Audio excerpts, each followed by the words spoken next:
When I first met Walter, I was 19 years old, just start gift shop. That night, Walter went there to buy Last Supper wood carving. When it's time to come back, he asked the sick lady's name and addresses. And then after that, he went back to Okinawa, Japan, and he wrote me letters, and that started the courtship. Every day I received email from him for 4 years. Actually, we had a couple of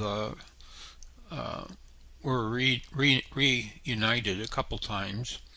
Uh, I did a second tour of duty on Okinawa, starting in March 1964, and we went to the Philippines again and spent a little bit of time there, but not a whole lot. Vietnam was really heating up there, and my first command in the Navy was aboard USS Enterprise, and it just so happened that when I joined the ship, it was in Subic Bay, and so we were reunited a second time.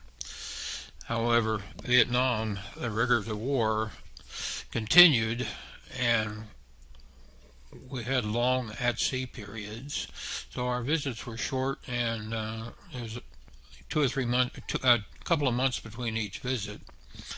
But in 1966, we were back over, and that's when I actually proposed to her. We were due to deploy again in the following November, but that exceeded the 90-day terms of the approval. So I wound up buying an airplane ticket and going back on a commercial flight, and we got married in September of 1966, and that's what started our life together. When he just kept writing me, I receive a letter from him almost every day.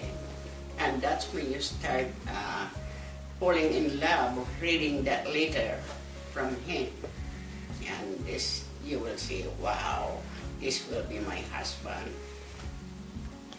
The moment it hit me was a little bit later. I thought I was in love all this time, but I just wanted to make sure, and so it was in late January, early February of 1966, and I decided to ask her to marry me, and I knew I was in love then. The hardest one is leaving your family from the Philippines to go in the other country without knowing anybody out there. The hardest was when we was in Washington, D.C., and she wanted to learn how to drive. We didn't have the money to go to school, so I tried to teach her. She spent a lot of time being angry at me, but she finally got her license. So. Being together with your children and your husband, he doesn't go in the ship, he just stationed in Taiwan and come home every day. It was just family life with the kids, watching them grow up.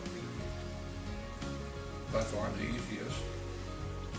When he went to Antarctica, leaving us out there, and that is really hard because of the kids missing their dad, and when he called, they start crying, and we start all over again. So I have to tell him not to call us anymore because the kids really miss him. I think that's the same thing I did. Learn how to cook and take care of your husband. Because before, I don't know how to cook. And he said, if I cook, he eat everything I do for him. But now that I'm cooking, we get fat. Probably the realize that there's going to be consequences. She grew up differently than I did. In her early life, she grew up during World War II, being occupied by a foreign force in the Philippines. And there's just things that happened to her that, and one of them was the insecurity of not having things, money. And so there's a lot of little things in their livelihood that has ramifications later on, and that was one of the big ones in our life. it had no negative consequences, but it was just something you had to deal with and accept. This is our last question. Yay!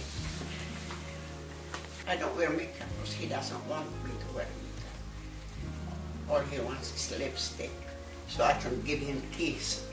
I don't think it's a yes or no question or answer. It's a matter of degree, you know. Some certainly appropriate, but if it becomes the dominating force of your life, then it's gone too far.